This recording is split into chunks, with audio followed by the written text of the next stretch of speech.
Hello everyone, क्या हाल चाल। Welcome to my channel. बहुत बच्चे पूछते हैं सर अब तो एग्जाम बहुत पास आ गया है, बहुत पैनिक हो रहा है मुझे। क्या आप बता पाएंगे नीट 2021 का पेपर डिफिकल्टी लेवल कैसा होगा? देखो यार, बहुत सिंपल सी बात करते हैं। मेरे बताने से कि भैया मैं ऐसे मुंह खोल के बोल दूं पेपर इजी होगा, एनसीईआरटी सेंट्रिक आएगा, तुम्हें विश्वास नहीं होगा। कुछ बच्चों को हो जाए जो मुझ पर भरोसा करते हैं, कुछ को लगेगा नहीं यार ऐसे ही बोल रहे हैं, इस बार क्या पता डिफिकल्ट हो जाए। ठीक है, तो आज का वीडियो इसी पे स्टैब्लिश्ड है। डेटा के साथ हम बात करेंगे। हमने देखा है कि एनटीए ने अभी तक 6 साल एग्जाम कंडक्ट कराया है। ठीक है, एनटीए मतलब आपका जो है नीट का एग्जाम, जो नीट टर्म आया था, नीट 6 साल, एक बार 2013 में आया, फिर 16 में आया, 17 में आया, 18 में आया, 19 में आया और 20 में आया। ठीक है, ये 21 तुम्हारा 7वां साल होगा। ठीक है, तो इन 6 साल में जो नीट का पैटर्न था वो थोड़ा इजी की तरफ शिफ्ट किया। जैसे आपने देखा होगा 2017 का पेपर बहुत इजी आया था, 2018 का मॉडरेटली मॉडरेट लेवल पे था, 2019 बहुत इजी आया, लोग पागल हो गए, 2020 उससे भी इजी आया। और 2019 और 20 के इजी आने का रीजन था पैंडेमिक, जो कि 2021 में भी लागू होता है। तो सरकार का ये अपीजमेंट है कि भैया पेपर आप इजी रखिए। ठीक है, बट मैं आपको पूरा डेटा के साथ बताऊंगा, बट उसके पहले मैं आपको कुछ चीज दिखाना चाहता हूं। बेटा, हमने all India mock test launch किया है फॉर नीट 2021, और कल तक इसमें 56,000 इनरोलमेंट ऑलरेडी हो गया। तो मैं ये बता सकता हूं तुम्हें कि लगभग 3 लाख प्लस बच्चे ये टेस्ट देंगे। ठीक है, ये टेस्ट इंग्लिश और हिंदी दोनों लैंग्वेज में है, अनअकैडमी के ऐप पे होगा और कंप्लीटली फ्री ऑफ कॉस्ट है। ठीक है, ये तो हो गई टेस्ट सीरीज की बात। क्वेश्चन का स्टैंडर्ड बिल्कुल जो ये एनालिसिस मैं आपको आज बताने वाला हूं उसी लेवल पे होगा, इजी, मॉडरेट, डिफिकल्ट। तो जो आप नीट 2021 का पेपर एक्सपेक्ट कर सकते हैं वैसा पैटर्न, वैसा स्टैंडर्ड ऑफ क्वेश्चन और उसी तरह का कंपटीशन आपको यहां पे देखने को मिलेगा। ठीक है, प्लस दो चीजें मैं इसमें ऐड कराया है मैंने, जो आपको बहुत ज्यादा हेल्प करेगा। सबसे पहला क्या है बेटा, कि आपको रैंक प्रेडिक्टर मिल जाएगा। तुम्हें लगता है ना कि सर मेरे मॉक टेस्ट में 500 ही नंबर आ रहे हैं, मेरा नीट का रैंक क्या होगा? तो मॉक टेस्ट का score versus actual NEET score के लिए हमने एक एल्गोरिदम बनाया है जो एकदम फिट बैठ जाता है। कि सपोज जैसे तुमने मान लो कि आकाश का टेस्ट सीरीज दिया, तो मान लो 550 नंबर आ रहे हैं, तो मैं तुमको बता देता हूं ना तुम्हें 630 के आसपास नीट के एग्जाम में आ जाएगा। तो इस तरह से हमने कुछ एक एल्गोरिदम बनाया है, और उस 630 के हिसाब से इस बार नीट 2021 में तुम्हारा रैंक क्या हो सकता है वो प्रेडिक्ट करके मैं बता दूंगा। तो पहला है कि इंस्टेंट औकादिफिकेशन आपका हो जाएगा। ठीक है, दूसरा क्या है कि मैंने इसमें ये डाल दिया है कि बेटा अगर मान लो कि तुमने कोई क्वेश्चन सॉल्व किया, ठीक है, तो कितने बच्चों ने तुम्हारी वाली गलती की है। ठीक है, तो तुमको टेम्परमेंट का पता चलेगा, तुमको अपने कॉम्पिटिटर का पता चलेगा। और तीसरी चीज जो मैंने सबसे इंपॉर्टेंट डाला है कि आप जैसे टेस्ट दोगे एक डिटेल रिपोर्ट आ जाएगी कि ये लो भाई पकड़ लो, ये है तुम्हारा बीमारी, तुमको ये नहीं आता, ये नहीं आता, ये नहीं आता। की पॉइंट्स हम हाईलाइट कर देंगे, तुम अगले टेस्ट से पहले उसको दो, और 5 टेस्ट में आपके सारे टॉपिक्स पुख्ते हो जाएंगे और आपको कुछ करने की जरूरत नहीं होती। इस टेस्ट को फटाफट इनरोल कर लीजिए। जब भी इनरोल करेंगे इनवाइट कोड पूछेगा, डाल दीजिएगा मेरा नाम ANAND, और फ्री में इस टेस्ट को आप इनरोल कर लेंगे। लिंक डिस्क्रिप्शन में दिया है, या टेलीग्राम चैनल पता है आपको मेरा है, जहां पे आपको इसके लिए मैं प्रोबेबल क्वेश्चंस भी बताऊंगा। ठीक है, कि किस तरह के क्वेश्चन आ सकते हैं, तो यहां ज्वाइन कर लीजिए। टेलीग्राम है इन the name of doctor Anand money, सिर्फ सर्च कर लो गूगल पे डॉक्टर आनंद मनी टेलीग्राम। अगर ज्वाइन नहीं किया है तो उसको फटाफट ज्वाइन कर लीजिए और इस मॉक टेस्ट को अभी इनरोल कर लीजिए। ठीक है, क्योंकि हम लोग शायद 3.5 लाख बच्चों से ज्यादा का लोड ना ले पाए, अगर ज्यादा हो गया तो फिर बाद में पछतावा आपको मिलेगा। ठीक, चलिए टेस्ट का डेट देख लीजिए बेटा, 28, 1, 4, 7 और 9। पेपर इंग्लिश और हिंदी दोनों में होगा और सेम टाइम पे होगा, 2 से 5। मतलब आपको बिल्कुल एग्जाम वाली फील आएगी।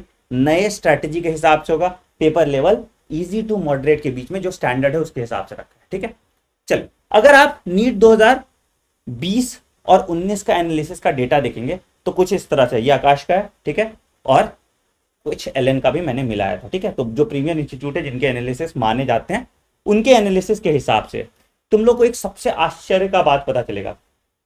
लोग ये कहते हैं ना सर फिजिक्स सॉल्व नहीं होता मुझसे, बायो और केमिस्ट्री तो बहुत ईजी है। बेटा मैं बता देता हूं कि फिजिक्स सबसे ईजी आया जाता है। तुम किसी का एनालिटिक रिपोर्ट पढ़ लो किसी भी इंस्टीट्यूट का, वो बोलेगा फिजिक्स सबसे ईजी था और एक भी क्वेश्चन वेग नहीं था। बायो में तुमने देखा था 2 क्वेश्चन 2020 में कॉन्ट्रोवर्शियल था, 19 में भी एक क्वेश्चन कॉन्ट्रोवर्शियल था, 18 में भी एक क्वेश्चन कॉन्ट्रोवर्शियल था। तो बायो में क्या होता है, लैंग्वेज का दिक्कत आ जाता है। बट फिजिक्स तो डायरेक्ट है, एक भी आंसर गलत नहीं था फिजिक्स में, तो फिजिक्स में आप फुल स्कोर ला सकते थे। और फिजिक्स फॉर्मूला सेंट्रिक है। तो आप देखिए कि अगर आप फिजिक्स के इनपुट मैट्रिक्स पे काम करते हैं या जितने तरह के क्वेश्चन बन सकते हैं उन क्वेश्चन के सिर्फ फॉर्मूला बेस आप लर्न कर लेते हैं, टॉपिक सेंट्रिक। मैं की टॉपिक्स पे एक वीडियो बना दूंगा, ठीक है, अगर आपको चाहिए होगा तो कमेंट सेक्शन में जरूर बताइएगा। मैं पूरे की टॉपिक जो लास्ट आपको 10 दिन में करने चाहिए, ठीक है, की topics to do in the last 10 days, उस पर मैं एक डिटेल्ड वीडियो बना दूंगा और ये पोस्ट कर दूंगा। तो इस चैनल को बिल्कुल अभी कभी सब्सक्राइब कर लेना। और की टॉपिक बहुत इंपॉर्टेंट है, मतलब अगर नीट 2013, ठीक है, 16 पार्ट 1 पार्ट 2, 17 18 19 20, तो इन सालों में जो की टॉपिक्स पे एनटीए या नीट एग्जाम ने फोकस किया, हम उन की टॉपिक्स के बेसिस पे एक वेटेज चार्ट बना के मैं आपको दूंगा, जिससे आप फाइनल रिवीजन उसी तरह से प्रायोरिटाइज कर सकते हैं, ठीक है। तो आप पेपर डिफिकल्टी लेवल देखेंगे कि फिजिक्स में लगभग देखो मैं बता देता हूं किस तरह से पेपर का डिफिकल्टी लेवल ये लोग डिसाइड करते हैं। इसका पीडीएफ आपको टेलीग्राम पे मिल जाएगा, नेमो डॉक्टर में। देखो ये डिसाइड कैसे करते हैं डिफिकल्टी लेवल, मैं बताता हूं। अगर क्वेश्चन एनसीईआरटी सेंट्रिक एकदम ऊपर ऊपर लिखा हुआ है तो द क्वेश्चन इज इजी। अगर क्वेश्चन थोड़ा डाइव इन करके एनसीईआरटी में है तो द क्वेश्चन इज मीडियोकर, और अगर थोड़ा लैंग्वेज घुमाया है the question is difficult. All questions were from NCERT, ठीक है, सिर्फ बायो में 2 क्वेश्चन वेग सा था जो एनसीईआरटी के बाहर था, बाकी सारे क्वेश्चन एनसीईआरटी सेंट्रिक थे। तो अगर आप प्रेजेंस ऑफ माइंड डालते तो आपका सॉल्व हो जाता। और पता है नीट 2020 का बायो का पेपर सबसे डिफिकल्ट था कंपैरेटिवली, वैसे तो पेपर इजी था। तो ये आप देखिए बेटा, ये ट्रेंड एनालिसिस है, आपको दिख रहा होगा कि क्या भाई, तो टोटल क्वेश्चन 2 आए थे biology in human welfare, cell cycle और सेल डिवीजन से, देख रहे हो तुम्हारा सेल वाले यूनिट से 6 क्वेश्चन आए थे, इसलिए मैंने कराया था। डाइवर्सिटी से 5 आए थे, ठीक है, इकोलॉजी से 7 आए थे, मैंने इकोलॉजी बोला था तुमको करने के लिए, ठीक है, प्लांट फिजियोलॉजी से 9, और देखो ह्यूमन फिजियोलॉजी से तुम्हारे यहाँ पे भी ह्यूमन फिजियोलॉजी से भी बहुत सारे क्वेश्चन आए थे। ये मैंने दोनों बॉटनी का ही डाल दिया, मैं जूलॉजी वाला उसमें डाल दूंगा आपको, ठीक है, तो जूलॉजी वाला भी मैं इसमें ऐड कर दूंगा, ठीक, ये चेंज कर दूंगा, आपको जो पीडीएफ मिलेगा उसमें जूलॉजी का आपको दिख जाएगा। तो बेसिकली बात यहाँ पे ये है कि 80 to 90% क्वेश्चन जो है वो इजी टू मॉडरेट होते हैं, ठीक है। अब बोलोगे सर कितना इजी कितना मॉडरेट, तो उसमें भी 50 to 60% क्वेश्चन जो इजी होता है, 20 to 30% मॉडरेट होता है, और 10% ही डिफिकल्ट होता है, और डिफिकल्ट नहीं के बराबर डिफिकल्ट होता है। मतलब फिजिक्स में डिफिकल्ट क्वेश्चन बहुत कम था। तुम देखो फिजिक्स में डिफिकल्ट क्वेश्चन कितना कह रहा है, 1 2 3 4 क्वेश्चन डिफिकल्ट थे, वो भी बहुत खास डिफिकल्ट नहीं थे, ठीक है। तो ये चीज आपको देखने वाली बात है, ये चीज आपको देखने वाली है। फिजिक्स में आप देखिए कि भैया मैकेनिक्स से 10 क्वेश्चन है, ठीक है, मॉडर्न से 6 है, तो आपने मैकेनिक्स कर लिया, मैकेनिक्स में चलो मान लो कि आपने आधी मैकेनिक्स की, तो भी 5 क्वेश्चन आप यहां सॉल्व कर लोगे, ठीक है। मॉडर्न का 6 का 6 आप सॉल्व कर सकते हो, ठीक है। हीट एंड थर्मोडाइनमिक्स का 3 है, इसमें से आप कम से कम 1 या 2 सॉल्व कर सकते हो, और इलेक्ट्रिसिटी का 3 है। तो इस तरह से आप फोकस करके इजी क्वेश्चन पे भी सिर्फ आप फोकस करते तो आप इनको सॉल्व कर सकते थे बहुत सिस्टमैटिक तरीके से। अगर आप इजी क्वेश्चन पे भी फोकस करते तो आप इसको बिल्कुल सिस्टमैटिक तरीके से सॉल्व कर सकते थे। तो इस तरह से केमिस्ट्री आप देखो, केमिस्ट्री भी थोड़ा इजियर साइड पे ही था, बायो में ही थोड़ा डिफिकल्ट था। ये जूलॉजी वाला मैंने डाला नहीं है, जूलॉजी वाला मैं डाल दूंगा।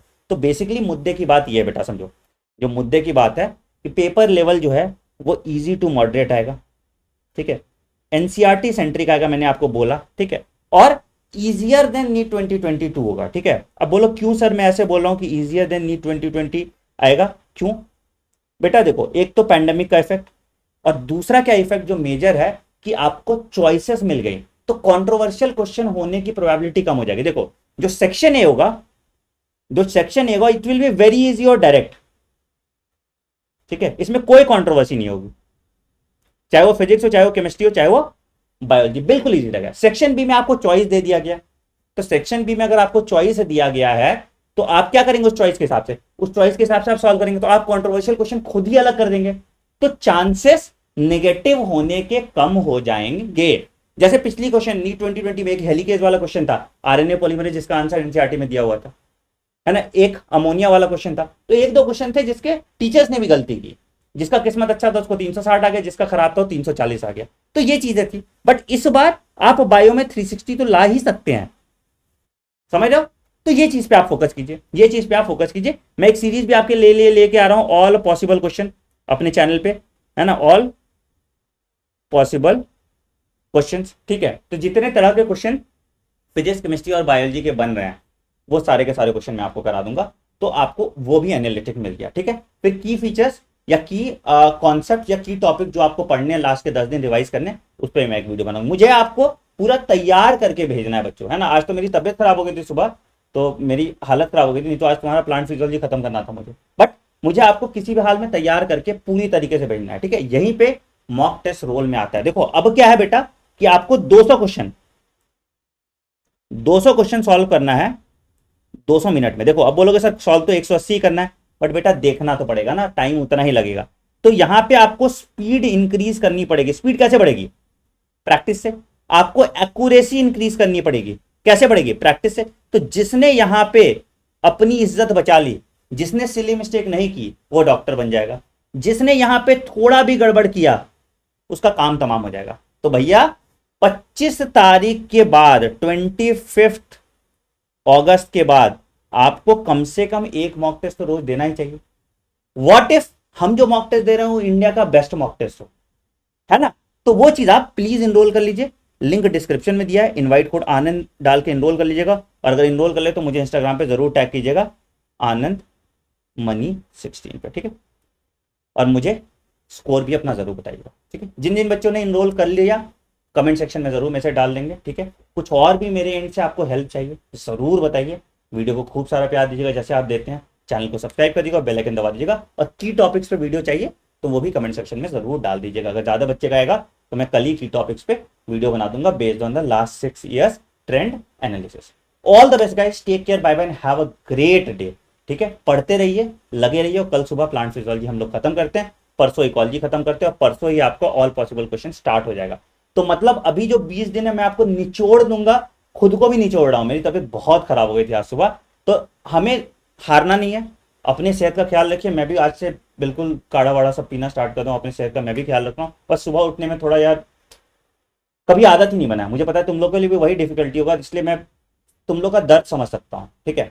बट अगेन टेस्ट सीरीज में फटाफट इनरोल करना, मुझे टैग करना, ठीक है? मिलते हैं ब्रेक के बाद। Bye bye, take care, have a great day. Link description में दिया है, और टेलीग्राम चैनल पे मैं भी पोस्ट कर रहा हूँ फिर से, in the name of doctor Anand Mani. I promise you this is going to be India best test series, ठीक है? तुम लोगों ने बोला कि सर आपके टेस्ट में बहुत क्वेश्चन डिफिकल्ट थे, मैंने इसी हिसाब से प्लान किया था बेटा ना, समझो। ये क्या था कि मैंने प्रॉपर अच्छे अच्छे जगह से पेपर लिए, ठीक है? बायो तुम लोग को इजी लगता है क्योंकि मैंने बायो के सारे क्वेश्चन करा चुके हैं, तो तुमको इजी लगता है। जो नहीं बनते हैं तुमको डिफिकल्ट लगते हैं। बट मैं चाह रहा हूं कि धीरे धीरे धीरे प्रोग्रेसिवली मैं क्वेश्चन इजी करूं, ताकि तुम एक्वेंटेड हो पाओ। शुरू में ही सारे इजी कर लोगे तो थोड़ा भी डिफिकल्ट होगा तो आपकी बैंड बच जाएगी। लेकिन ये पेपर जो है बिल्कुल एनसीईआरटी सेंट्रिक, मतलब 70% क्वेश्चन बिल्कुल इजी रहेगा, 20 to 30% मॉडरेट रहेगा, और जो बाकी का 5 से 7% है वो डिफिकल्ट हमने रखा है। और डिफिकल्ट क्वेश्चन हमने सेक्शन बी में डाले, जैसा नीट के एग्जाम में होने वाला है। तो जरूर ये मॉक टेस्ट दीजिएगा। All the best, take care, bye bye, and have a great day. इस चैनल को सब्सक्राइब करो यार, 1 लाख सब्सक्राइबर नहीं पहुंचाओगे? चलो बाय बाय।